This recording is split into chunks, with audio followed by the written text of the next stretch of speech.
اعوذ باللہ من الشیطان الرجیم، بسم اللہ الرحمن الرحیم۔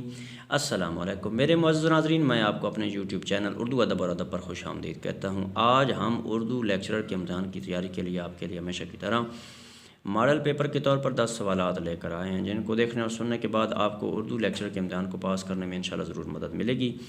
ایک اردو ادب کا طالب علم ہونے کے ناطے میری آپ سے گزارش ہے کہ اگر کسی جگہ پر آپ کو ویڈیو میں کسی قسم کی غلطی نظر آئے تو کمنٹس باکس میں ضرور کمنٹس کر دیں، میں آپ کا بے حد شکر گزار ہوں گا، کیونکہ اس سے مجھے اپنی اصلاح کرنے میں مدد ملے گی۔ تو چلتے ہیں اپنے موضوع کی جانب۔ تو آج کی ویڈیو کا جو پہلا سوال ہے وہ سوال نمبر 71 ہے۔ تو سوال نمبر 71 ہے، ایسی نظم کو جس میں بیر اور وزن کی پابندی ہو مگر ردیف کافی کی قید سے آزاد ہو، کیا کہتے ہیں؟ سوال نمبر 71 دوبارہ سننا، ایسی نظم کو جس میں بیر اور وزن کی پابندی تو ہو مگر ردیف قافیے کی قید سے آزاد ہو، کیا کہتے ہیں؟ آپشن اے آزاد نظم، آپشن بی نظم مورا، آپشن سی نثری نظم، آپشن ڈی ان میں سے کوئی جواب درست نہیں۔ تو سوال نمبر 71 کا جو درست جواب ہے وہ ہے آپشن بی نظم مورا۔ تو چلتے ہیں سوال نمبر 72 کی جانب۔ بس کے دشوار ہے ہر کام کا آسان ہونا، آدمی کو میسر نہیں انسان ہونا۔ سوال نمبر 72 دوبارہ سننا، بس کے دشوار ہے ہر کام کا آسان ہونا، آدمی کو میسر نہیں انسان ہونا۔ مرزا غالب کی یہ غزل کے اس شعر کو اصطلاح میں کیا کہیں گے؟ آپشن اے مطلع، آپشن بی حسن مطلع، آپشن سی مطلع ثانی، آپشن ڈی مقطع۔ تو سوال نمبر 72 کا جو درست جواب ہے وہ ہے آپشن اے مطلع۔ تو چلتے ہیں سوال نمبر 73 کی جانب۔ سوال نمبر 72 کے ہی حوالے سے شعر میں قافیہ کیا ہے؟ سوال نمبر 73 ہے، سوال نمبر 72 کے شعر میں قافیہ کیا ہے؟ آپشن اے آسان انسان، آپشن بی آسان ہونا انسان ہونا، آپشن سی کا آسان ہونا نہیں انسان ہونا، آپشن ڈی شعر میں قافیہ نہیں ہے۔ تو سوال نمبر 73 کا جو درست جواب ہے وہ ہے آپشن اے آسان انسان۔ تو چلتے ہیں سوال نمبر 74 کی جانب۔ سوال نمبر 72 کے شعر میں ردیف کیا ہے؟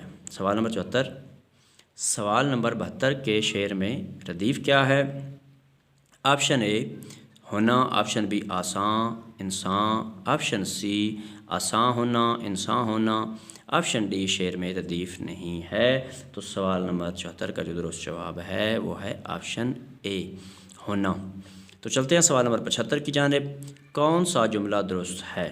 سوال نمبر 75 دوبارہ سننا، کون سا جملہ درست ہے؟ آپشن اے وہ ناعاقبت اندیش ہے، آپشن بی وہ بد عاقبت اندیش ہے، آپشن سی وہ عاقبت نا اندیش ہے، آپشن ڈی وہ عاقبت بد اندیش ہے۔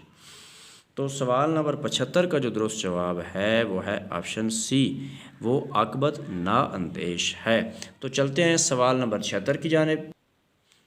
تو سوال نمبر 76 ہے، خواجہ میر درد اور خواجہ حسن نظامی میں قدر مشترک کیا ہے؟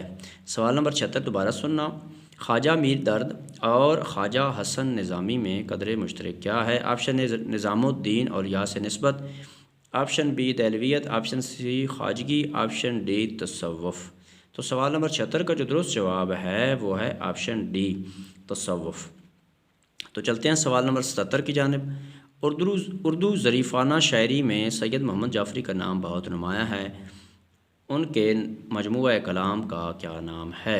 سوال نمبر 77 دوبارہ سننا، اردو ظریفانہ شاعری میں سید محمد جعفری کا نام بہت نمایاں ہے، ان کے مجموعہ کلام کا کیا نام ہے؟ آپشن اے نمکدان، آپشن بی شوخی تحریر، آپشن سی چاند نگر، آپشن ڈی معافی الضمیر۔ تو سوال نمبر 77 کا جو درست جواب ہے وہ ہے آپشن بی شوخی تحریر۔ تو چلتے ہیں سوال نمبر 78 کی جانب۔ رشید احمد صدیقی ابن انشاء اور مشتاق یوسفی میں قدر مشترک کیا ہے؟ سوال نمبر 78 دوبارہ سننا، رشید احمد صدیقی ابن انشاء اور مشتاق یوسفی میں قدر مشترک کیا ہے؟ آپشن اے مزاح نگاری، آپشن بی خاکہ نگاری، آپشن سی فقہ یا کالم نگاری، آپشن ڈی سفر نامہ نگاری۔ تو سوال نمبر 78 کا جو درست جواب ہے وہ ہے آپشن اے مزاح نگاری۔ تو چلتے ہیں سوال نمبر 79 اور 80 کی جانب۔ تو سوال نمبر 79 ہے، خدا بخشے بہت سی خوبیاں تھی مرنے والے میں، اکبر الہ آبادی نے کس کی خوبیوں کا اعتراف کیا ہے؟ سوال نمبر 79 کو دوبارہ سننا، خدا بخشے بہت سی خوبیاں تھیں مرنے والے میں، اکبر الہ آبادی نے کس کی خوبیوں کا اعتراف کیا ہے؟ آپشن اے نواب وقار الملک، آپشن بی نواب محسن الملک، آپشن سی مولوی سمیع اللہ، آپشن ڈی سر سید احمد خان۔ تو سوال نمبر 79 کا جو درست جواب ہے وہ ہے آپشن ڈی سر سید احمد خان۔ تو چلتے ہیں سوال نمبر 80 کی جانب، اور اس ویڈیو کے اعتبار سے آخری سوال کی جانب۔ اردو میں ترقی پسند تحریک کے روئے رواں کون تھے؟ سوال نمبر 80 کو دوبارہ سننا۔ اردو میں ترقی پسند تحریک کے روئے رواں کون تھے؟ آپشن اے منشی پریم چند، آپشن بی فیض احمد فیض، آپشن سی سید سجاد ظہیر، آپشن ڈی ظہیر کاشمیری۔ تو سوال نمبر 80 کا جو درست جواب ہے وہ ہے آپشن سی سید سجاد ظہیر۔ تو میرے معزز ناظرین، اگر آپ کو اردو ادب کے حوالے سے میری یہ ادنا سی کاوش پسند آئی ہے تو میری ایک طالب علم ہونے کے ناطے آپ سے گزارش ہے کہ میرے چینل اردو ادب اور ادب کو ضرور سبسکرائب کر دیں، گھنٹی کو دبا دیں، لائک بھی کر دیں۔ اس سے میری بہت زیادہ حوصلہ افزائی ہوتی ہے۔ اللہ آپ کو اپنے پیاروں کو صدقہ میں اپنی حفظ و امان میں رکھے اور زندگی کے ہر امتحان میں کامیاب کرے، آمین والسلام۔